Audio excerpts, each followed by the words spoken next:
them run. I already have shelter. I fought 10 minutes ahead of these people.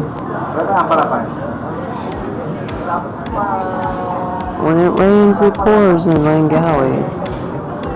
Ain't no doubt about it. So much for watching the sunset.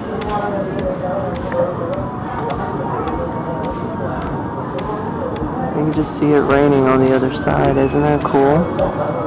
They're all scrambling to get their scooters in. What do you call them? Ski-doos.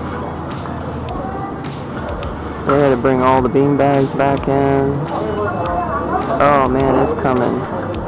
Here it comes. I'd like to get to that beach right across there. That would be super cool.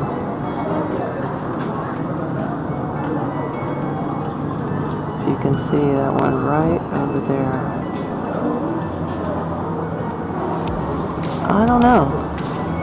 If you can get a kayak and, I mean, it looks close, but it's probably far. It's further than it looks, I'm sure. Could be a scary ordeal getting across here. Anywho, I got my mojito, and I'm gonna have to make my way to the next bar after this rain passes. Ciao.